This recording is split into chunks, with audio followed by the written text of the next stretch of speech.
Na-file na po through inquest proceedings ang criminal complaint against dun sa isang CICL age 15 1 day and above. Isa sa baril na ginamit ng mga estudyante ng San Jose National High School shooting incident, peke ang serial number. Salamat, Doro. Liligtas pa. Inuugod mo rin nakaturog. Estudyanteng tinamaan ng bala sa ulo sa San Jose National High School shooting incident. Nagpapagaling na sa ospital. After nating pag-aralan yung kaso together with STG, NCR, NBI, NCR, and STG, lumalabas na talagang si Mike Defensor kasama rito and will be filing this case. National Bureau of Investigation magsasampa ng reklamong human trafficking laban kay dating Congressman Mike Defensor. Ang fitness to stand trial po kasi it's a legal concept po. Kaya tanging chamber lang po ang magde-decide po niyan. Pagpapasya sa kakayahan ni dating Pangulong Rodrigo Duterte na dumalo sa mga paglilitis wala sa puder ng expert panel ayon kay Attorney Gilbert Andres. We're accounting about more or less about 11 or 10. There is debt, no? Pagka merong debt, is there criminal liability, whether negligence and or leading to violation of the anti-hazing law kung magpupunta ron. 10 hanggang 11 individual nakatakdang irekomenda ng PNP Criminal Investigation and Detection Group na makasuhan kaugnay ng pagkamatay ng Ateneo Blue Eagles men's basketball team player na sina Rene Baterbonia at Divine Adili.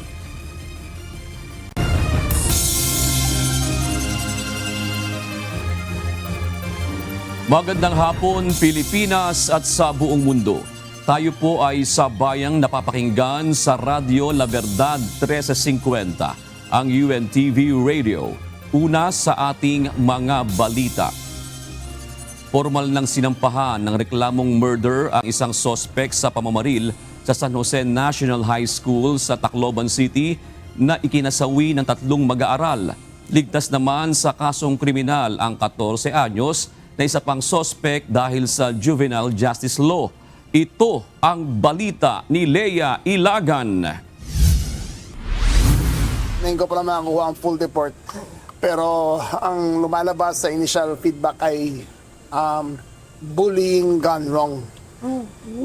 Binubully daw yung 2 estudyanteng yon at dahil doon ay na-influence sila sa video games. Sumasa ilalim na sa assessment at evaluation ng Prosecutor's Office ang kasong isinampa ng Philippine National Police laban sa isa sa 2 batang suspect sa pamamaril sa San Jose National High School sa Tacloban noong Lunes, June 22.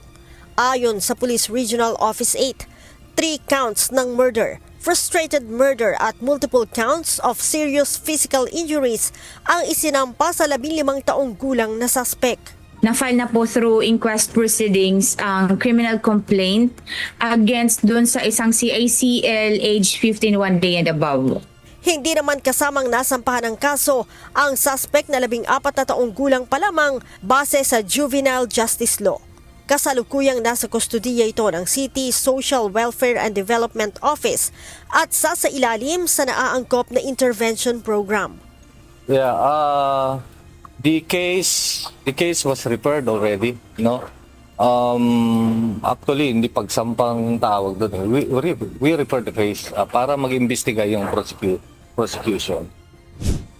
Ayon kay DILG Secretary John Vic Rimulya, base sa investigasyon, matagal nang biktima ng bullying ang 2 suspect sa loob ng eskwelahan. Ito rin ang tinitingnang pangunahing dahilan kung kaya't nagawa nilang magplano ng pamamaril. Ang paliwanag yung mga batang yun ay binubuli na dati pa. Para nasobrahan na sila sa pagkabuli ng mga siga sa classroom. Kaya pinasok na. Base sa pagsusuri, positibo sa paraffin test ang kanang kamay ng 2 suspect. Natukoy din ng PNP na peke ang serial number ng ginamit na revolver ng isa sa suspect. It was traced to the serial number. It was traced to a security agency in Cebu. And according to report, and when they were asked the actual presence and or actual kung nasan yung barrel, it was traced in another province, but not in Tacloban, in Bohol. In Bohol. And so it is now being investigated at malaman natin bakit dalawang barel. Sinabi din ni Secretary Remulla na hindi ligtas sa pananagutan ang tiyahin na may-ari ng baril at maging ang magulang ng mga ito. Ang tinitingnan namin dito, yung culpability ng tiyahin at ayun, ng magulang dahil nakuha nila ang baril ng nakakatanda sa kanila. Isang baril doon na hindi registered, fake ang serial number. But the mere fact na nagkaroon ng access ang bata sa baril, ang culpability dyan ay nasa kung sino man ang may-ari ng baril. Sa ngayon, sumasailalim na sa dismissal proceedings ang pulis na may-ari ng baril na tiyahin ng isa sa suspect. Leia Ilagan, UNTV, News and Rescue. Diyos ang aming sandigan, serbisyo publiko ang aming pinahahalagahan. Dumalaw sa burol ng 3 mga estudyante na nasawi sa pamamaril sa San Jose National High School sa Tacloban City ang mga opisyal ng gobyerno para alamin ang sitwasyon ng kanilang mga kaanak. Kabilang dito sina Vice President Sara Duterte, DSWD Secretary Rex Gatchalian at dating House Speaker at Leyte 1st District Representative Martin Romualdez. Ito ang balita ni JP Nunez. Inassure ko sila na yung dalawang suspect or yung dalawang assailant ay nasa kustodiya na ng DSWD, nasa isang facility na natin, and I assure them that. Nangangamba ang mga kaanak ng mga nasawing estudyante sa pamamaril sa San Jose National High School na walang maging pananagutan ang mga menor de edad na suspect. Ito ang inilapit ng mga magulang ng mga biktima kay Social Welfare Secretary Rex Gatchalian kanina. Sa ilalim ng Justice, Juvenile and Welfare Act of 2006, iba ang pagtrato sa mga kasong kinasasangkutan ng mga menor de edad at maaaring wala silang maging pananagutan sa batas.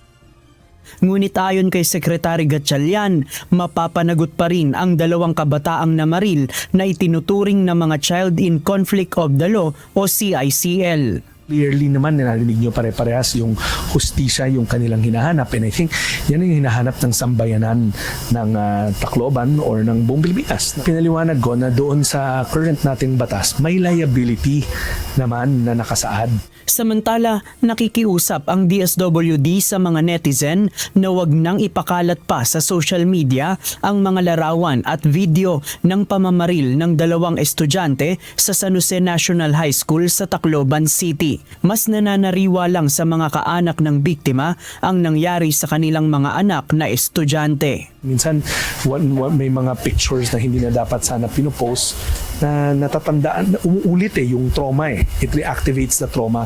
And marami sa aming mga social workers, sabi nga, sana mapakiusapan natin yung general public na tulungan natin yung mga pamilya maghilom sa pamamagitan ng pagiging responsible natin sa pag-post ng mga pictures. Bukod sa kalihim, dumalaw din kaninang umaga si Vice President Sara Duterte sa burol ng 3 estudyanteng nasawi na sina Joyans, Lawrence at Ayesa kung saan nakausap niya ang mga kamag-anak nito. Nagpaabot ng taus-pusong pakikiramay si VP Sara sa kanila at nanawagan na sana ay wag nang maulit ang ganitong pangyayari. Maging si Leyte 1st District Representative at dating House Speaker Martin Romualdez nakita ring bumisita sa burol.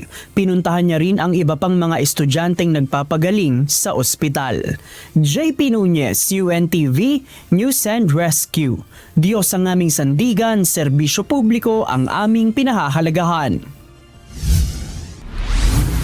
Bunsod ng ilang magkakasunod na insidente ng karahasan sa mga paaralan, muling umiigting ang panawagan para sa mas mahigpit na seguridad sa mga eskwelahan. Isa sa mga panukalang lumulutang na iminumungkahi ng mga netizen ang pagre-require ng transparent bag para sa mga estudyante. Sang-ayon naman ang ilang security personnel dahil mas mapapadali umano ang pag-inspeksyon nila, subalit mariin naman itong tinututulan ng ilang mag-aaral. Ito ang balita ni Mia Alonzo. Bilang isang guard, mas mabilis talaga maano yun. Kasi makita mo na so depende naman sa mga parents kung mayroon kasi parents na ayaw nila yun ng, siyempre mga parents gusto nila maganda rin ang mga bag ng mga anak nila. Muling napag-uusapan ang paghihigpit ng seguridad sa mga paaralan sa pagpasok ng school gate at pag-iinspeksyon sa bag ng mga estudyante. Ito'y kasunod ng insidente ng pamamaril sa Tacloban City, maging ang iba pang mga karahasan sa loob ng paaralan gaya ng nangyaring pananaksak sa Cavite. May mga lumutang na komentaryo at mga mungkahi ang mga netizens gaya ng paggamit ng transparent bag sa mga estudyante para mas madaling makita ang laman nito. Para sa school security personnel na si Rowena Nicos, mas mapapadali ang kanilang trabaho at pag-iinspeksyon sa mga gamit ng mga estudyanteng papasok dahil malayo pa lamang ay tanaw na nila ang laman ng mga bag ng mga mag-aaral. Ang check namin kasi ma'am, may stick po kami. Ni-check namin kung ano yung mga matulis na bagay pag dyan kinukupiske namin. For example, yung meron kasi dito minsan laruan nilang parang injection na mga candy. Kinukuha namin at sinasabihan namin na huwag bumili ng ganyan kasi bawal po yun. Pero mariin naman ang naging pagtutol ng ilang mga estudyante sakaling ipatupad ito. Para sa akin po, hindi po. Kasi ang ano naman po nun kung paano po kung may ano siya sa bag, di ba? Kumbaga parang privacy niya po. So makikita po ng ibang tao. Niniwala po ako na may sarili po kaming privacy. Pag gagawin po nilang transparent yung bag namin, mai-invade yung privacy namin. Kung sa ano nga lang po sa napkin, pinagtatawanan na po kami, parang ginagawa na pong kalokohan yun. What more pa po kaya sa mga ibang dala namin? Sa ngayon, nagpapatuloy ang masusing pag-iinspeksyon sa mga gamit na ipinapasok ng mga estudyante sa Buting Elementary School at Buting Senior High School sa Pasig City. Nagtalaga rin ng mga pulis mula sa Eastern Police District sa mga oras ng pagpasok at paglabas ng mga mag-aaral bilang karagdagang hakbang pangseguridad. Sa Manila High School naman, nagsasagawa rin ng mas mahigpit na bag inspection bilang bahagi ng regular na protocol upang mapalakas ang disiplina at mapanatili ang ligtas na kapaligiran sa paaralan. Sa Quezon City, nagsagawa ng mas pinaigting na Oplan Bisita Eskwela ngayong araw ang Quezon City Police District sa iba't ibang paaralan. Kabilang sa mga aktibidad ang pakikipag-ugnayan sa mga school heads, guro at mga estudyante. Nagkaroon din ng police visibility sa loob at labas ng mga paaralan at nagsagawa ng seminar ukol sa anti-bullying awareness bilang bahagi ng kampanya ng kapulisan. Samantala, para naman sa Alliance of Concerned Teachers, hindi sapat ang mga pansamantalang hakbang. Anila, panahon na para tutukan ng pamahalaan ang mga pangmatagalang solusyon at tugunan ang ilang kakulangan sa safety sa mga paaralan. Bilang isa sa mga nagsusulong ng ligtas na kapaligiran para sa mga mag-aaral, naniniwala ang grupo na maaaring isa sa makatulong ang pagpapatupad ng transparent na bag. Subalit isa rin sa kanilang ikinababahala ang posibleng dagdag gastusin na maipapasa sa mga magulang. Kung ipoprovide naman yan ng gobyerno, malaking tulong sana yun, no? Kasi ang problema talaga natin sa mga eskwela natin in terms of safety, yung mga infrastructure natin, hindi talaga yan provided. Kahit nga yung gate, yung security guard nga lang, hindi tayo sure na lahat ng mga eskwelahan ay meron kasi kalakan po sa aming mga security guards ay either sagot ng LGU o kaya pinag-aambaga-ambagan niya ng PTA, no, para lang magkaroon ng security guard sa mga schools. Dagdag pa ni Alliance of Concerned Teachers Chairperson Ruby Bernardo, ilan pa sa mga problema na dapat solusyonan ay ang overcrowding na silid-aralan na isaaniya sa dahilan kung bakit nahihirapang tutukan ang mga estudyante. Bukod dito, isinusulong din ang pagsasabatas ng Teachers Protection na lalong magpapatibay sa Child Protection Policy habang pinalalakas ang mga mekanismong magpoprotekta sa mga guro. Nang sa ganon, may alis po natin doon sa RA 7610 yung sa ilalim po kasi ng batas na yun pwedeng makasuhan yung teacher kahit na nasa konteksto siya ng student-teacher discipline. Kaya marami po sa mga teacher natin takot na sa mga estudyante, no? Pangatlo ay yung budget talaga, no, doon sa sa edukasyon natin na siyang mag-create ng isang kultura sa mga estudyante natin na safe at bukod po dito ay hindi talaga exposed dun sa violence sa lahat man ng forma. At syempre yung pagtulungan din ng mga magulang natin at all system kasi systemic naman po ang problema na ito. Bunga yung culture of violence ng anong klaseng lipunan meron tayo. Nia Alonso, UNTV News and Rescue. Diyos ang aming sandigan, serbisyo publiko ang aming pinahahalagahan. Dapat nang tutukan ng pamahalaan ang pagpapatupad ng mga pulisiya para sa kapakanan ng mga kabataang mag-aaral ayon sa isang analyst. Sa gitna ito ng sunod-sunod na insidente ng karahasan na kinasasangkutan ng mga minor de edad na estudyante sa bansa. Ito ang balita ni Nel Maribuhok. Malacanang should make sure that this is the narrative that we should all be focusing on. What are we going to do to preserve the welfare or promote the welfare of our learners? Dapat na umanong maalarma ang pamahalaan sa sunod-sunod na karahasan na kinasasangkutan ng mga kabataang estudyante, kung saan ang huling kaso ay ang naganap na shooting incident sa San Jose National High School sa Tacloban City noong Lunes, June 22. Ayon sa policy analyst na si Attorney Michael Henry Yusinko, hindi ito simpleng issue sa criminal justice, kundi may problema ang pamahalaan sa pagtutok sa kapakanan ng mga estudyante. Bukod sa seguridad, malaking usapin rin dito ang kalidad ng edukasyon na natututunan ng mga kabataan. Ang dapat na nananaig sa usapin dito is paano ba natin tutugunan yung mga problema ng mga kabataan natin sa loob ng paaralan. So isa lang doon yung seguridad, right? Meron din dyan yung nutrisyon. Meron din dyan yung ano ba yung natututunan nila? Sino ba nagtuturo sa kanila? Nakasaad sa ulat ng Philippine Institute for Development Studies ang learning crisis na kinakaharap ng bansa. Nabatay sa World Bank 2022 report, 9 sa 10 Pilipino ang hindi nakakabasa at nakakaunawa ng isang simpleng text na angkop sa kanilang edad na 10 taong gulang. Ang isyung ito ay tinanggap na malaking hamon ni Pangulong Ferdinand Marcos Jr. Ayon kay Attorney Yusinko, ang pangangalaga sa kapakanan ng mga kabataang estudyante ay hindi lamang obligasyon ng gobyerno, kundi malaki rin ang pananagutan dito ng mga magulang o guardians. Kikita na nga natin na yung mga nangyayari sa learners natin sa loob ng bahay nila, relevant din, napaka-importante din dun sa welfare nila. Right? Anong nangyayari dun sa barangay nila, sa labas ng bahay nila, sa kung saan sila naglalaro, kung saan sila naglalakad. Bukod sa krisis sa edukasyon, problema rin ang kahirapan na nararanasan ng isang pamilya na may kontribusyon rin kung papaano nauhubog ang pag-uugali o pagkatuto ng isang bata. Yung comprehension crisis, yung learning crisis, that contributes doon sa stress na nararamdaman ng mga magulang natin, ng mga kabataan natin. And of course, that stress also contributes to the learning crisis, yung kahirapan na nararamdaman ng marami sa atin. Of course, yan yung nagpipigil na magkaroon ng mas magandang approach doon sa pagturo sa mga kabataan natin, especially on the side of yung mga households natin. Ayon kay Attorney Yusinko, hindi na kailangan ng mga bagong batas upang mabantayang mabuti ang kapakanan ng mga kabataan. Ang kailangan lamang anya ay ang pagpapalakas ng implementasyon ng mga umiiral ng batas sa bansa. Nel Maribuhok, UNTV News and Rescue, Diyos ang aming sandigan, serbisyo publiko ang aming pinahalagahan. Itutuloy pa rin bukas ang pre-trial conference o ang pagmamarka sa mga ebidensyang may kaugnayan sa articles of impeachment ni Vice President Sara Duterte. Ayon sa Clerk of Court, maraming dokumento pa ang hindi namamarkahan, ngunit sisikapin nila itong matapos agad para makasunod sa schedule.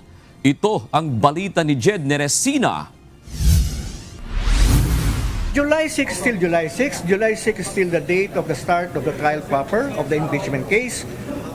While it may be difficult on the part of the court, on the part of the staff, At this point, July 6 as the start of the trial proper is not yet an impossibility. Tight but not impossible. Gipit na sa oras ngunit hindi pa maituturing na imposible. Ganito inilarawan ni Senate Secretary at Clerk of Court na si Attorney Renato Bantug Jr. ang schedule ng impeachment trial ni Vice President Sara Duterte sa ngayon. Aniya, kahit hindi pa tapos ang marking of evidence, nananatili pa ring target date ng paglilitis ang July 6. Paliwanag ng Clerk of Court, sa sandaling mailabas ang pre-trial order sa susunod na linggo, ay magkakaroon pa ng 3 araw ang bawat panig upang magbigay ng kanilang komento. Supposing that we end tomorrow, what may happen is that we may not be able to release the pre-trial order by tomorrow. But as it is happening now, we cannot even issue a pre-trial order until all documents are marked, until the pre-trial is concluded. Since the pre-trial order may come in by next week, how will that affect the July 6 start of the trial? If you are to base it on a simple count of calendar days, it's still possible. Gayunpaman sa ngayon, aminado si Attorney Bantug Jr. na hindi talaga kayang tapusin ang pre-marking ng mga ebidensya. Ngunit sinusubukan nila itong matapos hanggang bukas, kaya nagdagdag na sila ng tao para rito. That's almost certain that we cannot end the marking today. We'll try our best to have it done by tomorrow. But the pace today compared to the previous days was a bit faster. Because we added one more team for the marking.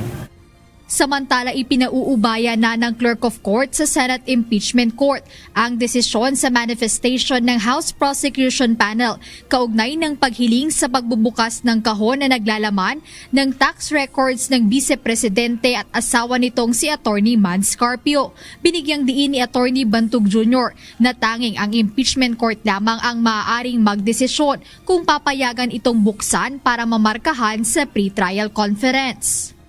The present status is that we have a box that is sealed, its contents unknown. Now, in today's manifestation, the prosecution is asking that open it so that we can pre-mark its contents. Now, the pre-trial conference cannot decide on that. As Clerk of Court, I cannot decide on that. It's a matter that only the impeachment court can decide on. Nilinaw naman niya na kung hindi ito agad madedesisyonan ng impeachment court, ay maaari pa rin naman itong buksan at markahan kahit nagsimula na ang trial proper. Ngayon, kailangan munang ipaalam ng Clerk of Court sa Senator Judges ang naging manifestation ng House Prosecution Panel bago makapaglabas ng desisyon dito. Kaugnay nito, handa namang magbigay komentaryo ang defense team ng pangalawang Pangulo sa mga isinumiteng manifestation ng prosecution panel, kabilang na ang hiling na pagbubukas ng sealed BIR box. Natanggap lang namin kaninang umaga, hindi ko pa namin nababasa ng talagang malaliman dahil as you know, we were in the marking. No? But masabi ko lang is we will respond. No? We will formally respond to the manifestation. Jed Neresina, UNTV News and Rescue. Diyos ang aming sandigan, serbisyo publiko ang aming pinahahalagahan. Naisumitin na ng House Prosecution Panel sa Senate Impeachment Court ang manifestation nito na humihiling ng mga karagdagang hakbang bago ang paglilitis kay Vice President Sara Duterte. Isa na dito ang pagbubukas ng kahon na naglalaman ng tax records ng Vice Presidente at asawang si Attorney Mans Carpio. Ito ang balita ni Rosalie Coz. So since we are in the marking of exhibits, this is the proper stage na kailangan na rin siguro buksan yan para magkaroon na ng inventory of the contents of that particular BIR box. 4 na kahilingan ng formal na idinulog ng House Prosecution Team sa Senate Impeachment Court sa gitna ng ginagawang pre-trial conference para sa paglilitis kay Vice President Sara Duterte. Isinumite ang manifestation araw ng Miyerkules, June 24. Kabilang sa hinihiling ang buksan ng selyadong kahon ng Bureau of Internal Revenue o BIR na naglalaman ng tax records ni VP Duterte at asawang si Attorney Manasseh Carpio.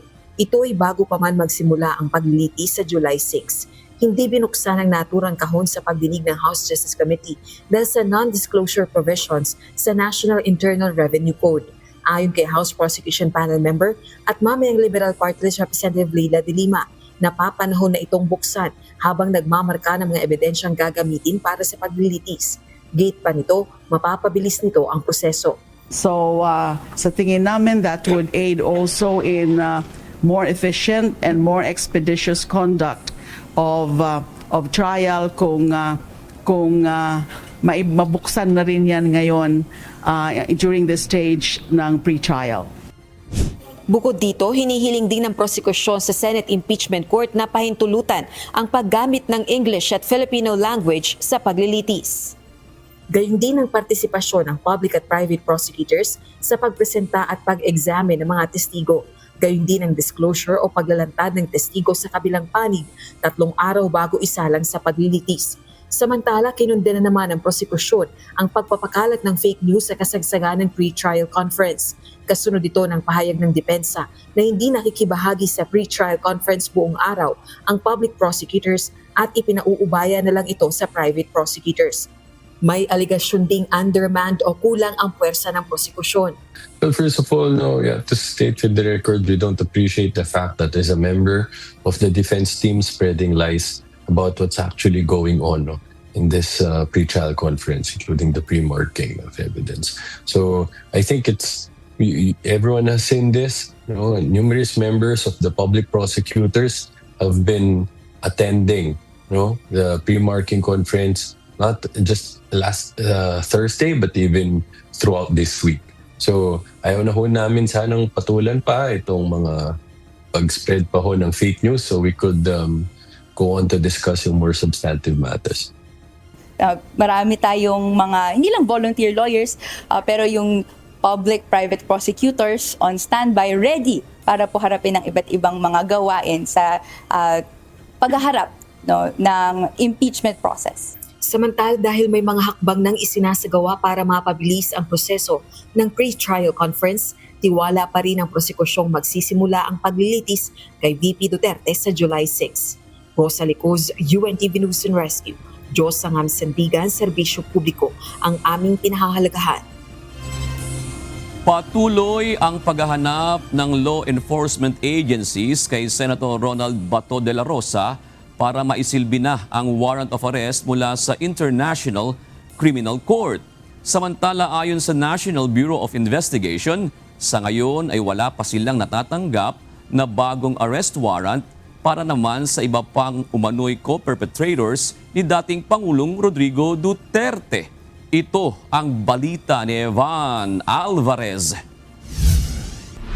Para sa akin, mas magiging mahirap sa kanya kung pupunta siya na ibang bansa because there are a lot of member countries of ICC, there are about 122. Malakas ang kutob ni National Bureau of Investigation Director Attorney Melvin Matibag na nasa Pilipinas pa rin si Senator Bato de la Rosa matapos tumakas sa Senate premises noong madaling araw ng May 14. Ayon sa NBI, mahihirapan si Senator de la Rosa kung lilipad ito pa abroad dahil maaari itong mahuli sa mga bansang miyembro ng International Criminal Court. Giit pa nito, kahit sa mga bansang hindi kasapi ng ICC ay maaaring maaresto ang puganting senador. They have a commitment with the Interpol and the ICC arrest warrant is also a subject ng Interpol. So, and since the warrant is made public, pwede na siyang maaresto anywhere. Pagtitiyak ng NBI, nagpapatuloy ang manhunt operation at araw-araw silang nakakatanggap ng mga impormasyon na maaaring magamit para matunton ang kinaroroonan ng senador. Sa katunayan, anya, ay mas mapapabilis ang trabaho kung may direktang makakapagsabi na nakita ng mukhaan ang mambabatas upang tuluyang masilbihan ng warrant of arrest. Samantala, binigyan linaw rin ng NBI na wala pa silang natatanggap na iba pang warrant of arrest mula sa ICC. Kamakailan, nag-post sa social media si Congressman Paulo Pulong Duterte na mayroon umanong in-issue na warrant of arrest laban kay Senator Bongo at 2 pang police officials. Para sa panig ng NBI, anumang oras o araw na datnan sila ng arrest warrant ay isisilbi nila ito sa kinauukulan. Sinasabi noon nung mga mas nakakalam sa amin, sabi this month or next month. So, sintayin na lang siguro natin And again, my commitment is if there's a warrant of arrest which is valid and legal, we will enforce it. The NBI will enforce it. Pebrero ngayong taon ng pangalanan ng ICC si Senator Bato de la Rosa, Senator Bongo at iba pang mga personalidad na umano'y co-perpetrator ni dating Pangulong Rodrigo Duterte sa kasong Crimes Against Humanity, kaugnayan ng War on Drugs campaign ng nakaraang administrasyon. Evan Alvarez, UNTV News and Rescue. Diyos ang aming sandigan, serbisyo publiko ang aming pinahahalagahan. Iginiit ng National Bureau of Investigation na wala pa silang natatanggap na warrant of arrest mula sa korte laban kay Senator Rodante Marcoleta. Ayon kay NBI Director Melvin Matibag, walang katotohanan ang mga kumakalat na impormasyon na may hawak na silang arrest warrant para sa senador. Bukod dito, pinabulaanan din ni Director Matibag na mayroon na rin umanong arrest warrant mula sa International Criminal Court o ICC laban naman kay Senator Christopher Bongo. Nababasa ko yan may mga tao na nagcha-challenge na si Matibag, natakot, ewan ko sino yung mga yan na dahil ayaw arestuhin si Marcoleta, naririnig ko yan. Pero wala pong warrant of arrest These people who are challenging me na arestuhin, you bring me a legal and valid warrant of arrest to anybody and we will enforce it. We will arrest anyone. Nilinaw ng legal counsel ng mga biktima ng war on drugs na hindi ang expert panel kundi ang mismong trial chamber ng International Criminal Court o ICC ang magpapasya kung fit to stand trial o hindi si dating Pangulong Rodrigo Duterte. Paliwanag ni Attorney Gilbert Andres, ang fit to stand trial ay hindi medical kundi konseptong legal. Ito ang balita ni Dante Amento. The 18th of August for the experts to file their reports. 24th of August, the registry was going to file the experts' reports. Right. And 31st of August, observations from the parties and participants, including any request that may be made for an actual hearing. Nakatakdang magsumite ng ulat ang isang expert panel tungkol sa kalagayang pangkalusugan ni dating Pangulong Rodrigo Duterte upang matukoy kung siya ay fit to stand trial o may kakayahang pisikal at mental na humarap sa paglilitis sa International Criminal Court o ICC. Ayon kay Attorney Gilbert Andres, legal na kinatawan ng mga biktima, may sinusunod na mahigpit na timeline para sa pagsusuring ito. Sa August 18, inaasahang isusumite ng expert panel ang kanilang report sa registry kaugnay ng kalusugan ni FPRRD. August 24 naman ay ipafile ng registry ang joint o individual reports ng mga eksperto sa ICC Trial Chamber. At September 7 ay maghahain naman ang mga partido ng kanilang sariling obserbasyon base sa ulat. Kaya mayroon din na expectation na nandun po si Mr. Duterte unless mayroon pong medical issue. With regards po yan sa September 7.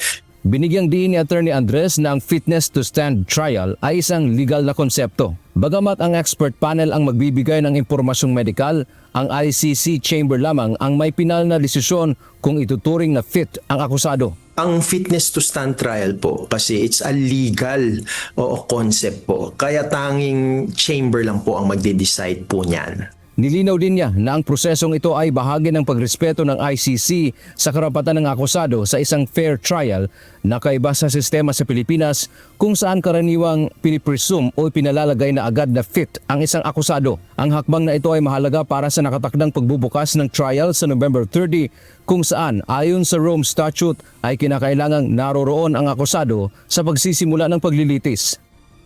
Inaasahan na dadalo ang dating Pangulo sa pagdinig sa September 7, maliban na lamang kung may mapatutunayang seryosong isyong medikal. Siguro linawin ko lang na kung trial na talaga, katulad po ng commencement ng trial, ang pagsisimula po, that's November 30, may requirement po ng yung akusado shall be present. Nasa Article 63, Paragraph 1 po yan ng Rome Statute. The accused shall be present during the trial. Dante Amento, UNTV, News and Rescue. Diyos ang aming sandigan, serbisyo publiko ang aming pinahahalagahan. Patapos na ang ginagawang investigasyon ng Philippine National Police Criminal Investigation and Detection Group kaugnay ng pagkamatay ni Rene Baterbonia at Divine Adili. Nasa 10 hanggang 11 individual naman ang posible nang irekomendang makasuhan kaugnay ng sinapit ng 2 batang basketball players. Ito ang balita ni Lea Ilagan. This investigation has been going on for the last 2 weeks. We've interviewed over almost 100 people. May siguro 1,200 na pahina ng testimonya galing sa mga nandoon. At halos kumpleto na kami. Conclusive na at very confident sa case build-up na ang CIDG at makikita nyo. Kampante ang Philippine National Police Criminal Investigation and Detection Group na matibay at solido ang mga ebidensya at testimonyang nakuha nila para sa pagrerekomenda ng isasampang kaso sa mga sangkot sa pagkamatay ng 2 players ng Ateneo de Manila men's basketball team na sina Rene Baterbonia at Divine Adili. Ayon kay PNP Chief Police General Jose Melencio Nartates Jr., sa loob ng halos 2 linggong pag-iimbestiga, sapat na ito upang mapatibay ang kaso na maaaring isampa sa mga responsable sa insidente. Ayon naman kay Interior and Local Government Secretary John V. Cremulya, ilang individual na lamang ang kanilang hinihintay para kunan ng pahayag, kabilang ang foundation ng isang telecommunication company na sponsor ng Ateneo Blue Eagles. Bukas po ay ipapatawag si Manny Pangilinan.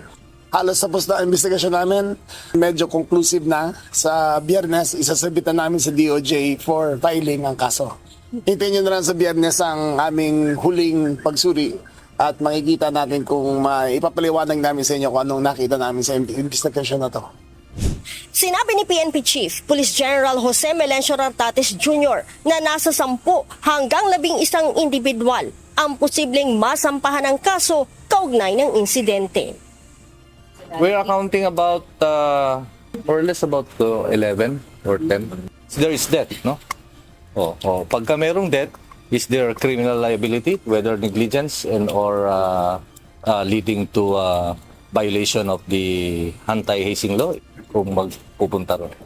Kanina, maagang dumating sa CIDG ang presidente ng Ateneo de Manila University na si Roberto Yap para magbigay ng salaysay. Bukod kay Yap, nagtungo din ang ilang former players ng Ateneo Blue Eagles. Lea Ilagan, UNTV, News and Rescue. Diyos ang aming sandigan, serbisyo publiko ang aming pinahahalagahan. Daan-daang taga-suporta ang nakipaglibing ngayong araw sa nasawing Ateneo Blue Eagle rookie player na si Rene Clert Bobet Baterbonia sa Talacogon, Agusan del Sur.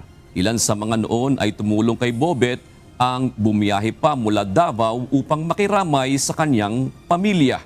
Ito ang balita ni UNTV News and Rescue Responder Evelyn Sikat. MVP! MVP! MVP! Hanggang kaninang umaga bago ang biyahe papunta sa libingan ay nagtipon-tipon sa Talacogon Municipal Evacuation ang kanyang pamilya, mga kaibigan, kapwa-atleta at mga taga-suporta upang magbigay ng huling pagpupugay sa batang basketbolista. Libo ang sumama sa paghatid sa labi sa bagong municipal cemetery sa Barangay Labnig, Talacogon. Baka sa mga ito ang lungkot sa pakikidalamhati sa pagpanaw ni Bobet. Maraming mga bulaklak at mga alaalang litrato ang inialay ng mga nagmamahal kay Bobet. Si Marlon Abalye, dumabiyahe pa galing ng Davao del Norte para masilayan si Bobet sa huling pagkakataon. Nakasama ng yumaong basketbolista ang kanyang anak sa varsity team ng Ateneo de Davao. Isa siya sa mga tumulong at kumupkop noon kay Bobet. Baga, ngayon niya nga, pag-ingon niya nga, pumurigit siya. Wag na palagos kasi bagay usay kagi sa una dito sa ko sa Cebu maura po imo pagkaon nga akong pangandoy nga lana po basketball o ini suportar dako ito gikumot ako kasing-kasing nga gisultian ako siya kung sa blessing gihatag nako sa Ginoo wala ko na pakidato kaya na ko ang tabang. Luwa sa akong anak para sa imuha. Si Bartibonia ay nasawi noong June 8 sa isang insidente ng pagkalunod habang nasa team building activity sa Aurora. Patuloy ang pakikiramay ng komunidad sa pamilya ni Bartibonia habang ginugunita ang kanyang buhay at mga naging ambag bilang atleta at inspirasyon sa kabataan. Umaantabay sa seguridad ng libing kanina ang iba't ibang ahensya ng pamahalaan kagaya ng DRRMO, BFP, PNP, Army, SARAS, Red Cross at CIDG. Dumating din sa libing si Senator Robin Padilla at ang kapatid nito. Samantala, maraming t-shirt souvenirs ang ibinenta sa labas ng municipal evacuation para sa fundraising. Magingon mo nga. Nabuhi na sa ma'am, lumalagoy lang mo. O nangingon nga. Nabuhi na itong limutan, sigurado, apan kumatay, sigurado. So sa imuha sir kaning imong pagpamaligya aning t-shirt nga na-printed ni Bobet is para sa imuha isip-suporta ba nimo sa iya ha? Pwede bang palinatan buwan. Rimban suwali ba? Evelyn Sikat, UNTV News and Rescue. Diyos ang aming sandigan, serbisyo publiko ang aming pinahahalagahan. Nangakong magsasauli ng 300 million pesos ang dating Bulacan District Engineer at ngayon state witness na si Henry Alcantara sa gobyerno base sa kanyang testimonya. Hanggang 2027 ang ibinigay na palugit ng Department of Justice para mabuo niya ang naturang halaga. Sa kasalukuyan, nasa 181 million pesos pa lamang ang naibabalik ni Alcantara sa pamahalaan kahit na 18 million pesos lamang ang nakadeklara sa kanyang Statement of Assets, Liabilities and Net Worth o SALN. Ito ang pahayag ni Alcantara sa kanyang pagtestigo sa kasong graft laban kina dating Senador Bong Revilla Jr. at iba pang akusado sa umano'y Ghost Flood Control Project sa Pandi, Bulacan. Irerekomenda ng National Bureau of Investigation na sampahan ng kasong human trafficking ang dating mambabatas na si Mike Defensor kaugnay ng ni-raid na KTV bar na pagmamay-ari nito. Lumalabas sa investigasyon ng NBI na hindi nasunod ang engineering plan ng gusali. Ito ang balita ni Benedict Samson. After nating pag-aralan yung kaso together with the STG, NCR, NBI, NCR, and STG, lumalabas na talagang si Mike Defensor kasama rito and will be filing this case. Matapos ang masusing investigasyon na ginawa ng National Bureau of Investigation sa KTV bar na iniuugnay na pagmamay-ari ni dating Congressman Mike Defensor at asawa nito, iniahanda na ng NBI ang rekomendasyon para sampahan ito ng kasong paglabag sa human trafficking. Nitong Abril, sinalakay ng NBI ang naturang establishmento dahil umano sa nangyayaring human trafficking activity doon. Lumabas din sa record na chairman si Mike Defensor ng Clay Point Square kung saan nakatayo ang naturang KTV bar. Ayon kay NBI Director Melvin Matibag, lumalabas sa kanilang isinagawang investigasyon na may naging partisipasyon at alam ni Defensor ang aktibidad sa naturang KTV bar. He has knowledge, he has personal knowledge, hindi ordinary na nagpaparenta lang siya. Alam niya lahat yung pangyayari and he was the one who consented to the changes of the design in order to cater doon sa kanilang plano na human trafficking. Bukod kay Defensor, kasama rin sa inirekomendahang sampahan ng reklamo ng NBI ang presidente ng Wakwak Golf and Country Club na kasama umunong naabutan ng ginawa ang raid noong Abril. Meron doon personality na nahuli, yung Mr. Loren Tanch will also be filing sa kanya ng crime of solicitation, yung atin yata ipapile dyan. Kaugnay nito, may mga nakita ring paglabag ang NBI sa nakasaad sa floor plan na naturang establishmento. Ayon kay NBI Director Matibag, may mga binago sa itinayong istruktura sa KTV bar na taliwas sa nakasaad sa isinumiting floor plan sa Pasig City Engineering Office. So anong bottom line? Change nila yung design para yung Chicago at yung Blue Hotel can perpetrate yung ginagawa nila na human trafficking. At malinaw na alam ni Mike Defensor, kasama siya. So hindi sila ordinary lessor. At talagang pinagplanuhan yung gagawin. They even violated the building code, pagpapalit ng design na walang paalam. So I noticed, meron na silang sinagot doon, binabanggit silang tao, na sinabi nila yun yung pinagpasahan nila, but wala man lang statement naman yung tao. Nilinaw naman ng hepe ng NBI na hindi pamumulitika ang kanilang ginawa laban kay Depensor. Well, nakita niyo yung ebidensya, malinaw yung mga ebidensya natin. This is the very reason why we are putting out the evidence to the public. So that the public can judge, politika ba talaga to o talagang may violation ba na ginawa? Samantala, sa isang video na ipinost ni dating Congressman Depensor, pinabulaanan nito ang mga paratang na sinabi ng NBI. Yung mga sinasabi ng struktura, paano mangyayari yung struktura? Ito'y lahat inapprove ng Pasig City.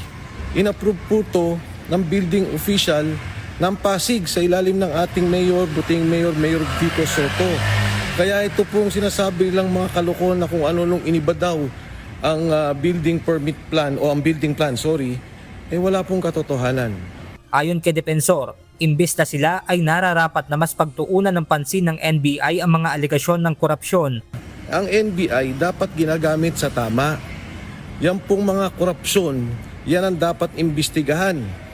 Paano magkakaroon ng imbestigasyon na tama na hinihingi ng taong bayan kung ang asawa mismo ni Attorney Melvin Matibag, na akala mo kung sino, Bureau Director lamang, akala mo kung sino na siya magsalita maging sa mga senador, ito pong mga kalaban nila sa politika, hindi niya maimbestigahan dahil mismong sila involved sa bilyong-bilyong korupsyon sa flood control dyan sa San Pedro, Laguna. Handa naman sila Depensor na harapin ng reklamo na isinampa ng NBI laban sa kanya. Benedict Samson, UNTV News and Rescue. Diyos ang aming sandigan, serbisyo publiko ang aming pinahahalagahan.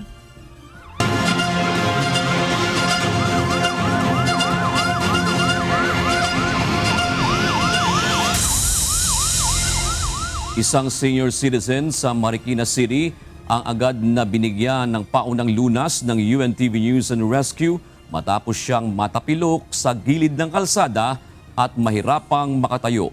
Ito ang balita ni Lisel na L. Ito po, pag hinawakan mo po masakit. Ito po, teres po. Ha, dahan-dahan. Sige po. Dito po, masakit po ba to? Oo. Isang concerned citizen ang humingi ng tulong matapos mapansin ang isang 60 anyos na lola na natapilok at hindi na makatayo sa may gutter sa Marikina City. So, pinuntahan po namin. Then, may nakita po kami na isang ginang na nakaluhod. So, paglapit po namin, tinanong po namin kung ano po yung nangyari. Ang sabi po ay natapilok si patient. Then, naitukod niya po yung kanyang kaliwang tuhod doon po sa may gutter. Papauwi na sa kailang bahay ang lola nang mangyari ang insidente. Agad sinuri ng team ang kalagayan ng pasyente. Nagtamo ito ng mga gasgas sa kaliwang tuhod at iniinda rin ang matinding pananakit ng kanyang balakang. So, tinanong po namin siya kung kaya niya pong tumayo or umupo. Ang sabi niya naman po ay hindi po siya makagalaw. At nag-request na po si patient na ilagay po siya sa stretcher para din po mailagay po doon sa loob ng rescue van and doon na po i-assess. Bukod sa pagmumonitor ng mga vital signs nito, nagsagawa rin ng secondary assessment ang team. Napag-alaman na may nauna ng history ng fracture ang kaliwang bahagi ng kanyang balakang na maaaring na-trigger muli dahil sa aksidente. Matapos mabigyan ng paunang lunas, dinala ang pasyente sa Philippine Orthopedic Center upang mabigyan ng kaukulang atensyong medikal. Sa mga nangangailangan ng agarang tulong sa panahon ng aksidente o sakuna, maaaring makipag-ugnayan sa UNTV News and Rescue Hotline 8911-UNTV o 8911-8688. Lizel Nael, UNTV News and Rescue. Diyos ang aming sandigan, serbisyo publiko ang aming pinahahalagahan. Hindi pa rin mawala ang takot sa pamilya ng mga estudyanteng nakasaksi sa pamamaril sa kanilang eskwelahan sa Tacloban City. Abot naman ang pasalamat sa Diyos ng ama ng isa sa grade 10 student dahil sa nagpapagaling na ang kanyang anak kahit pa tinamaan ito ng bala sa ulo. Ito ang balita ni UNTV News and Rescue Responder Leslie Widem. Himalatak anak, sumuka, ano na ko dugo, kay sumuka nga rin dugo, patay ito. Nasa trabaho pa lamang si Mang Juan nang makarating sa kanya ang balita tungkol sa pamamaril sa San Jose National High School sa Tacloban City. Dahil grade 10 student ang kanyang anak, agad siyang nabalot ng pag-aalala at pangamba. Lalo pang nadagdagan ang kanyang takot nang malaman niyang dinala sa ospital ang kanyang anak. Hindi baga, kinukulba ko dito ang trabaho, amo ito baga. Nagsarit ka na kausa, ulido ka na baga. Mga kunito, baga mga sign, baga kuhan. Kada ko rin sa mga auto, pagsakay ko, amo ito may kano, shooting accident ko, no, high school, manlurip, grade 10. Anak, wala lakit magtingog, kaya ta kung anak grade 10, nga na kung sana diri upod, trahedya. Amo ito nga tulunat patay, 5 na itong kuhan, anak sana diri mo upod. Wala lakit ito, nani pag-awas ko, pag-uli ko na, nasing nga, ijuan na ito ko ng ospital. Noong una, inakala niyang sa paa lamang ito tinamaan, subalit pagdating niya sa ospital, nalaman niyang sa ulo pala nagtamo ng sugat ang bata. Tiilaan sumatak, tiilan igo. Ulo nga ang pagkikadto ko ospital. Grabe ka din doon nga, kuhan. Purisyo ito nga mga kuhan. Magkakay kung patay, hindi na maabot na ito ospital. Kaya ulo, madyan ito ulo. Anak akong lahat to, himalatak anak. Sumuka, ano na ko dugo. Kaya sumuka nga rin dugo, patay ito. Tubig, anak ay. Buhay ada siguro. Aminado ang ama na halos mawalan siya ng pag-asa dahil sa delikadong kalagayan ng kanyang anak. Pero sa kabila ng tindi ng pinsala, nakaligtas ang estudyante at kasalukuyang nagpapagaling sa ospital. Salamat, Doro. Liligtas pa. Inuugod mo rin nakaturog. Habang nagpapatuloy ang pagpapagaling ng bata, umaasa ang kanyang pamilya na tuluyan na itong makababawi mula sa tromang dulot ng insidente. Ngunit kasabay ng kanilang pasasalamat ay ang panawagan para sa hustisya. Taga nito nga, kuhanin hustisya, dito pag-ausod ng mga kabataan kay Ginoo, pag-ausod nga nito, abot la, sigula ko buwaon, mautro ito. Iginiit din niya na dapat may pananagutan ng mga sangkot at mas paigtingin ang seguridad sa mga paaralan upang hindi na muling maulit ang katulad na trahedya. Sa ngayon, nananatiling nakaalalay ang pamilya sa pagpapagaling ng bata at nagpapasalamat dahil nabigyan ito ng pangalawang pagkakataon sa buhay. Habang patuloy ang investigasyon ng mga otoridad, umaasa ang pamilya na makakamit ang hustisya at magiging daan ang insidenteng ito upang mas mapalakas pa ang seguridad sa mga paaralan. Leslie Widem, UNTV News and Rescue. Diyos ang aming sandigan, serbisyo publiko ang aming pinahalagahan. Naghigpit na ng seguridad ang mga paaralan sa Tacloban City at Leyte matapos ang nangyaring pamamaril sa San Jose National High School. Sa pagpasok pa lang sa school premises, masusing sinusuri ang mga bag at iba pang gamit ng mga mag-aaral at nagdagdag na rin ng bantay sa mga gate. Nagbabalik si Leslie Widem. Bagamat nananatiling suspendido hanggang Biyernes ang klase sa San Jose National High School at ilang kalapit na paaralan, tuloy ang pasok sa iba pang mga eskwelahan sa Tacloban City at karatig bayan nito na Palo Leyte, 2 araw matapos ang nangyaring pamamaril sa San Jose National High School. Kapansin-pansin ang mahabang pila ng mga mag-aaral, bunsod ng ipinatutupad na mas mahigpit na seguridad. Sa Leyte National High School, umabot sa halos 1 kilometro ang haba ng pila ng mga estudyante habang sumasailalim sa masusing pag-iinspeksyon ng kanilang mga bag. Matyagaring naghihintay na makapasok ang mga estudyante sa mga paaralan sa Barangay Marasbaras na kailangan muna sumailalim sa security check. Sa Santo Niño Sped Center naman, makikita ang mga magulang na naghahatid at nagbabantay sa kanilang mga anak bilang dagdag na pag-iingat. Habang ang VNG National High School, mahigpit din ang pagbabantay sa gate kung saan mga guro at estudyante mismo ang tumutulong sa pag-check ng mga gamit ng mga papasok. Samantala, mas kakaunti naman ang naitalang pumapasok ng mga estudyante sa Pawing National High School at San Fernando Elementary School. Umapila naman si Tacloban Mayor Alfred Romualdez sa publiko na iwasan ang pagpapalaganap ng mga nakakabahalang impormasyon. Please do not speculate. Please do not keep your opinions to yourself. Let's stick to the facts kung ano nangyari. Kasi right now, mas mahihirapan ang mga investigador natin kung marami kong lumalabas na mga haka-haka at kung ano naman mga speculation. We want to get to the bottom of this as fast as we can so that we can move on. Ayon naman sa DepEd Tacloban City Division, kabilang sa mga agarang hakbang ang pagbibigay ng Psychological First Aid o PFA sa mga estudyante at guro na naapektuhan ng insidente. Mataas ang anxiety level ng mga estudyante with what happened sa 3 schools, yung San Jose National High School at saka yung 2 kalapit na mga schools, mag-undergo sila ng PFA or yung Psychological First Aid. Patuloy naman ang pagpapatupad ng mas mahigpit na seguridad sa mga paaralan habang pinaigting din ang mga programa at interbensyong nakatuon sa kaligtasan, mental health at kapakanan ng mga mag-aaral. Leslie Widem, UNTV News and Rescue. Diyos ang aming sandigan, serbisyo publiko ang aming pinahalagahan. Narito naman ang mga balita sa iba't ibang panig ng mundo. Ihahatid ng ating global correspondent na si Ann Gonzalez na nasa Ho Chi Minh City, Vietnam.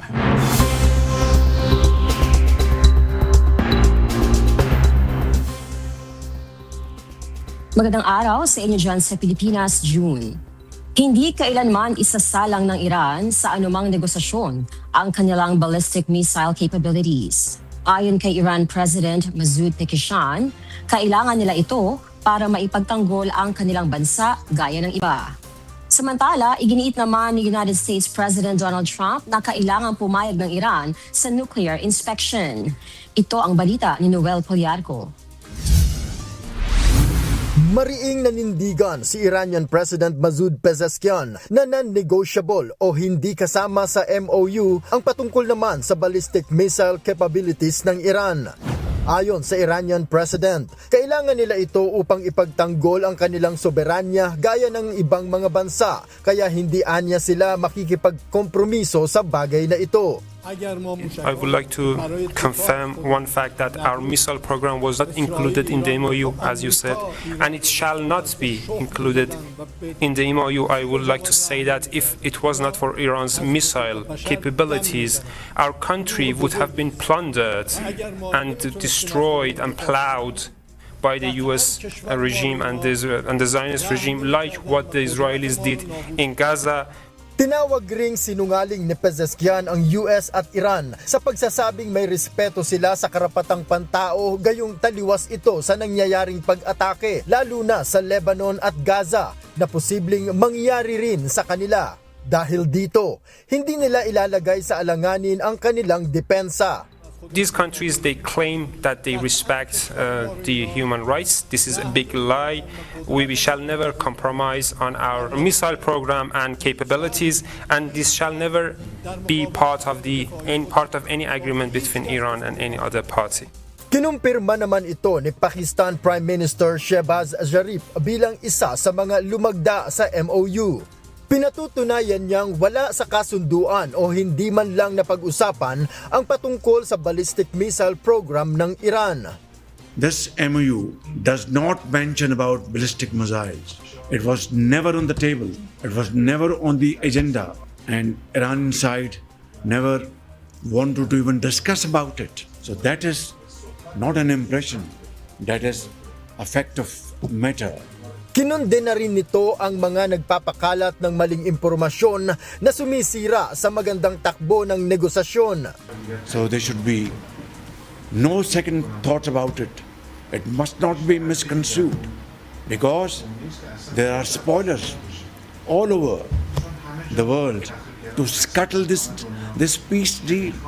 Aniya, hindi makatwiran sa Iran na pagbawalan itong magkaroon ng ballistic capability para sa depensa, habang ang ibang bansa ay malayang makapagpo-produce nito.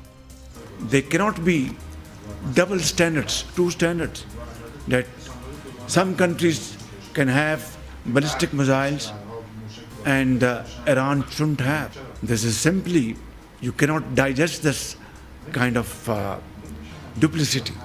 So I think I wanted to make it very clear, the MOU which has been signed by me as a mediator does not mention about ballistic missiles at all. And that is the stated position, so there should be no confusion about it. Samantala, kinontra naman ni United States President Donald Trump ang pahayag ng Iran na hindi kasama sa Memorandum of Agreement ang pagpasok ng mga inspektor ng International Atomic Energy Agency o IAEA sa kanilang mga nuclear sites. They're wrong. They know they're wrong. They told us inside, and we have it down 100% inspections. And if they were right, I'd cancel the meetings right now. Ayon kay Trump, dapat kilalanin ng Iran ang inspeksyon bilang pagpapatunay na tapat sila sa kasunduan. Kung hindi, muli itong nagbabala na agad niyang ipatitigil ang lahat ng negosasyon. Tugon ito ni Trump sa pahayag ni Iran Foreign Minister spokesperson Ismail Baqai na walang plano ang kanilang gobyerno na papasukin sa kanilang nuclear sites ang mga inspektor ng IAEA. Giit ng Iranian official, ang tangi nilang susundin ay ang nakasaad sa Nuclear Non-Proliferation Treaty o NPT at wala silang ibang panghahawakan at planong pumasok sa iba pa. Sinabi ni Trump na ang inspeksyon ay hindi naman agad-agad gagawin, ngunit tinitiyak niyang mangyayari ito sa hinaharap dahil nais niyang makatiyak na hindi magkakaroon ng armas nuklear ang Iran. There's no rush, but they'll be on the ground at the appropriate time. Noel Polyarco, UNTV News and Rescue. Diyos ang aming sandigan, serbisyo publiko ang aming pinahahalagahan. Inianunsyo ng bansang Oman ang pagkakaroon ng temporary maritime corridor sa Strait of Hormuz alinsunod sa pakikipag-ugnayan sa International Maritime Organization o IMO. Ang nasabing corridor ay dadaanan ng mga barko upang maiwasan ang banggaan at upang makaiwas sa mga bombang itinanim ng Iran.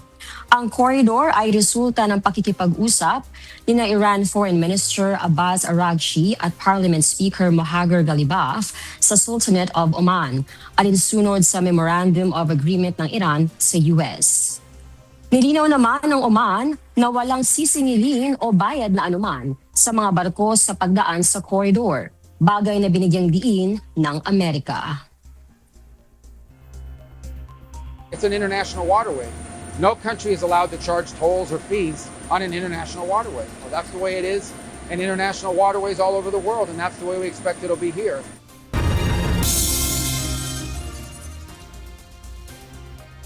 Tuloy ang ugnayan ng Amerika sa mga kaalyado nito sa gitnang silangan ngayong humupa. Dumating na sa Abu Dhabi, United Arab Emirates, si United States Secretary Mark Rubio upang makipag-usap sa mga opisyal ng Gulf nations. Hindi saklaw ng pagbisita ang US-Iran peace deal, ngunit ayon sa ulat, isa sa tatalakayin ay ang seguridad sa Gulf region at ang pagpapanatiling bukas sa Strait of Hormuz para sa global shipping. Ayon kay Rubio, imposibleng makamit ang ganap na kapayapaan sa Middle East lalo na kung magpapatuloy ang panggugulo ng mga proxy ng Iran, ang Hezbollah sa Lebanon at ang Hamas sa Gaza. When you talk about, for example, a complete and end of hostilities in the entire region, well, that's not possible. You can't have the end of hostilities and conflicts in the region as long as Iranian proxies are launching missiles and drones from Iraq and are participating in terrorism like Hamas did and like Hezbollah did. Kaugnay ng Lebanon, sinabi ni Rubio na hindi kasama ang Lebanese government sa usapan dahil hindi ito bahagi ng giyera kundi ang Hezbollah lamang. Now, there's an Iranian issue with regard to Lebanon, and that is their support and sponsorship of Hezbollah. And so that factor will be discussed as part of our conversations with the Iranians.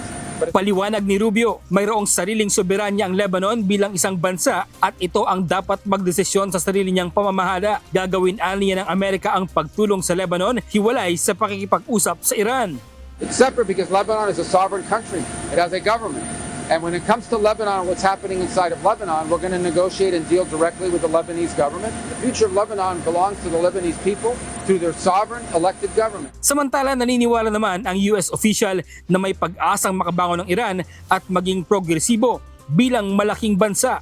Ito ay kung magdedesisyon ng tama ang mga nangunguna dito dahil maraming oportunidad na pwedeng makuha kung pipiliin lang nilang makipagdiplomasya at hindi ang pag-ayon sa mga terorista. If Iran makes a decision, if its leadership makes a decision that they want to be a country instead of a revolutionary movement that exports terror, they're going to have an opportunity to do incredible things in Iran. And those opportunities could include investment, as you've seen other countries in this region benefit from investment, from foreign direct investment. Bradley Robuza, UNTV News and Rescue. Diyos ang aming sandigan, serbisyo publiko ang aming pinahalagahan.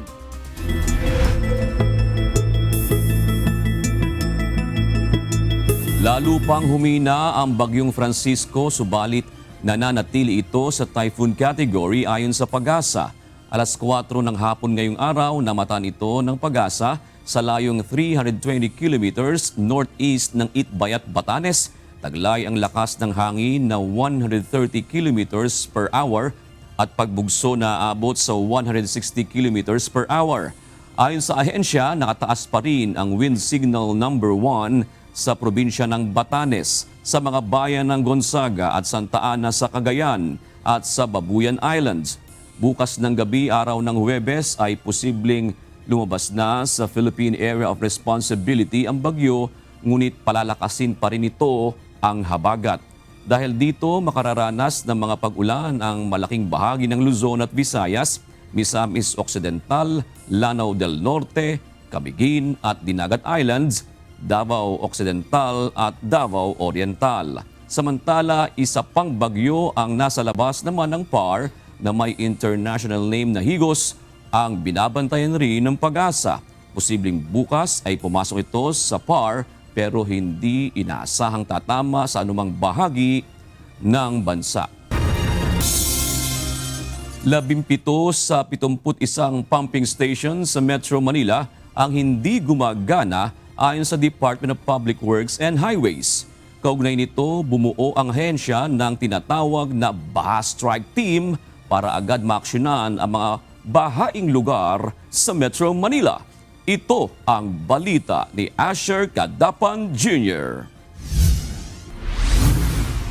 Nung earlier this year, in-inform ako na yung 3 pumping station dito sa Ross Boulevard na humihigop dapat ng tubig baha sa Taft Avenue, Faura, Remedios, Malate, all the way hanggang Pio Campo, sira 3. 3 yan.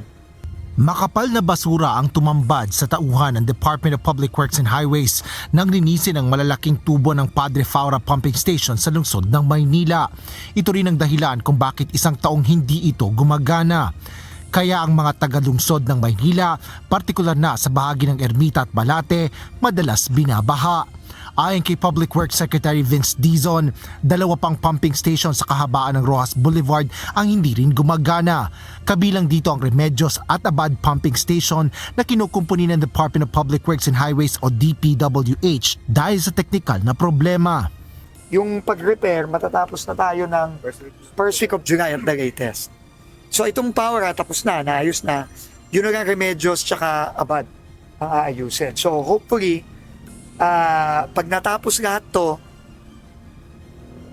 mamimenos yung baha sa all the way to Taft, all the way to Pio Campo. Pati dito sa Malate, dito sa Calao, sa Faura, mamimenos ng baha. Kasi, or at the very least, kung magbaha man, mabilis mawawala kasi mabilis mahihigop eh. Taliwas sa nauna ng mga pahayag ng ibang ahensya ng pamahalaan, inihayag ni Secretary Dizon na hindi gumagana ang lahat ng 71 pumping station sa Metro Manila. Ang bigang namin nung pumasok ako 17, di ba? 15, 17 eh. So, dahan-dahan hindi gumagana. So, nababawas-bawasan na natin yan. So, magbigay na nga ako ng update siguro in a few weeks kung iyan na yung napagana natin out of the 70 na hindi gumagana. Pero yun ang goal natin, mapagana. Binigyan diin ng kalihim na mahalaga na maiayos sa mga pumping station upang agad na mahigop ang tubig baha kapag bumubuhos ang ulan.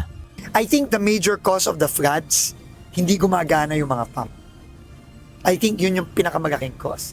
Pag gumana yung pump, nakita nyo naman, mabilis gumagabas yung tubig. Hinihigop niya all the way to ito, Paura. Ano ba ang catchment ito? Paura hanggang Taft. Bukod dito, problema rin ang mga putik at basura na bumabara sa mga lagusan ng tubig at pumping stations. Kailangan anya na mamintina ng tama ang mga pasilidad at buwan-buwan ng paglilinis. Pansamantala, sinabi ni Secretary Dizon na inatasan na rin nila ang lahat ng kanilang mga district engineer na maghanda kapag mayroong forecast na malakas na pag-ulan. Meron tayong tinatawag ng mga strike team, baha strike team na pumupunta na doon kasi ang major problema talaga sa pagbaha na nakikita natin, yung basura, kinaklag yung mga pasukan ng drainage, yung mga inlet na tinatawag niya. So, habang umuulan, since sinaagos yung basura doon, nandun na yung mga tao natin na naglilinis para lang tuloy-tuloy. So, yun muna ang ginagawa natin all over NCR and sa mga ibang lugar.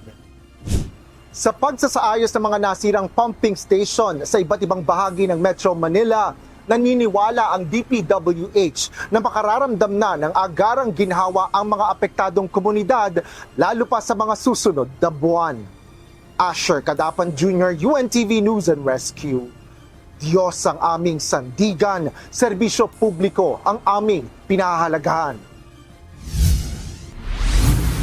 Tiniyak ng 2nd Infantry Division ng Philippine Army na minamadali na ang masusi at patas na investigasyon kaugnay ng insidente ng umano'y pangmamaltrato ng isang instructor sa 12 CAFGU auxiliary trainees. Ang mga nabanggit na trainee ay hindi nakasama sa graduation rites dahil hindi pa tapos ang investigasyon sa insidente. Ito ang balita ni Ryan Lacanlale. Again, the Army will be fair to everybody. We want justice. Justice served. But we want it fast. Because again, sabi nila, justice delayed, justice denied. We want it fast. The resolution to be fast without sacrificing the human rights aspect of everybody. Nagsasagawa na ng investigasyon ng 2nd Infantry Division ng Philippine Army matapos lumabas ang ulat tungkol sa umano'y pagmamaltrato ng isang instructor sa 12 CAFGU trainees na nakatakdasa ng magtapos sa kanilang pagsasanay ngayong araw.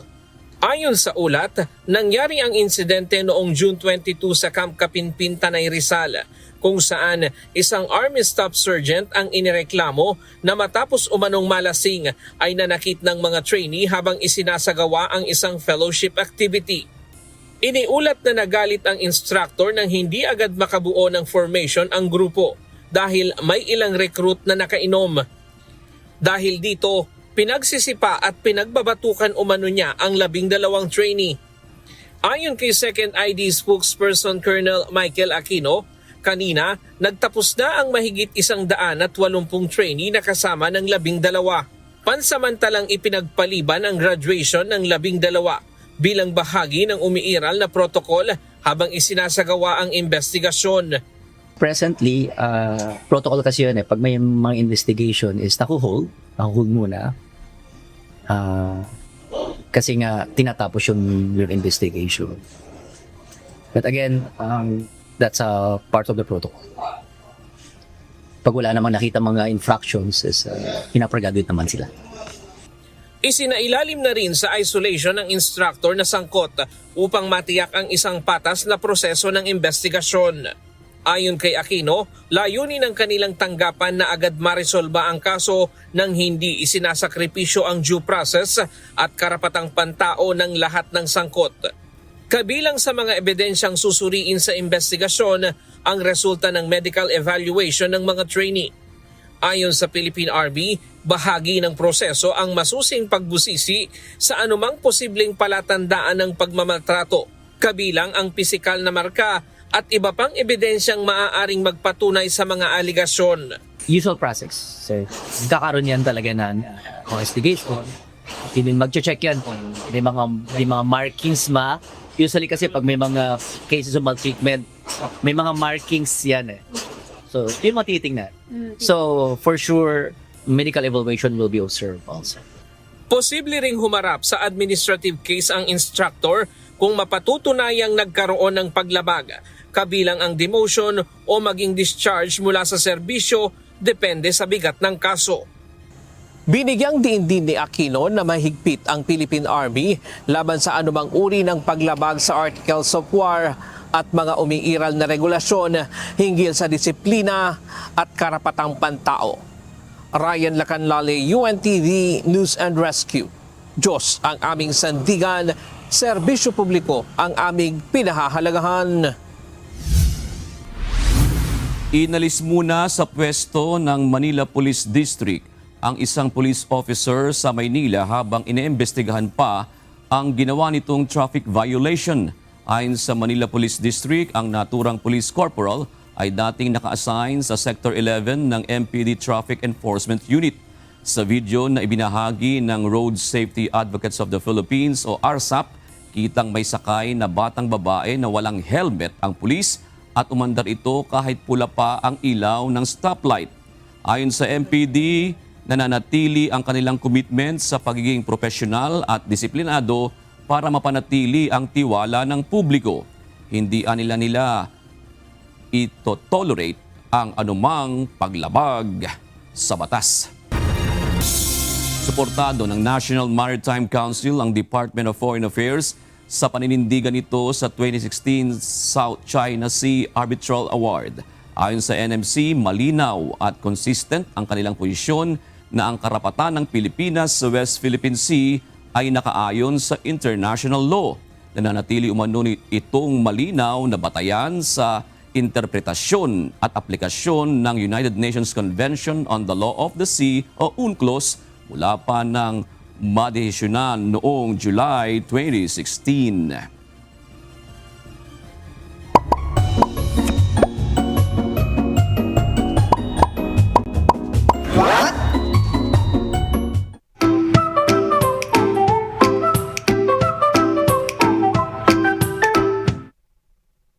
Matanong ko nga kayo, kapag nagfa-flush ba kayo ng inidoro, isinasara nyo ba muna yung toilet cover o flush agad?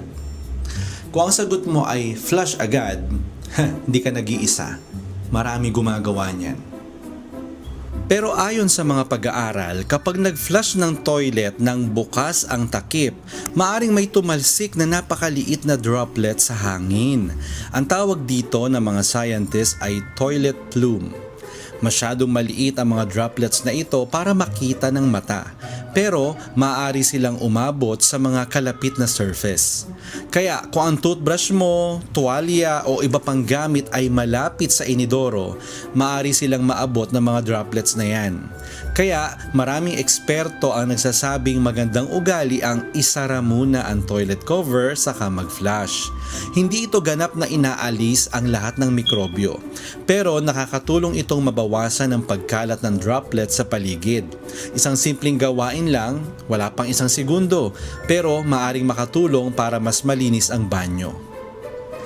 Kaya ang tanong, ikaw ba ay kasama sa team na flush muna o team na takip muna bago flush? Sana po may natutuhan kayo at laging tatandaan, mapalad po ang tao na nakakasumpo ng karunungan at ang tao na nagtatamo ng kaunawaan.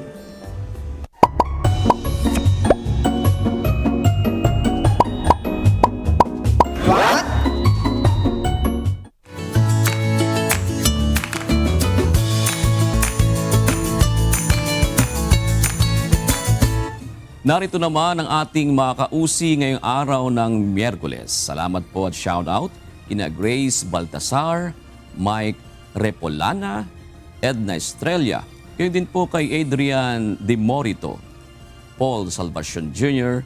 at Richie Alduver. Narito naman ang salita ng Diyos na ating sandigan mula sa aklat ng Juan 6:35 na nagsasabi, sa kanila ay sinabi ni Jesus, ako ang tinapay ng kabuhayan. Ang lumalapit sa akin ay hindi magugutom, at ang sumasampalataya sa akin kailanmay hindi mauuhaw. At yan ang naging kabuuan ng ating balitaan ngayong gabi. Aming inilahad ng buong katapatan kung paano namin nasaksihan. Kayo po'y makapagtitiwala ng aming nakita at narinig, ang aming ibinabalita. At dito po sa UNTV, Diyos ang aming sandigan, serbisyo publiko ang aming pinahahalagahan. Magandang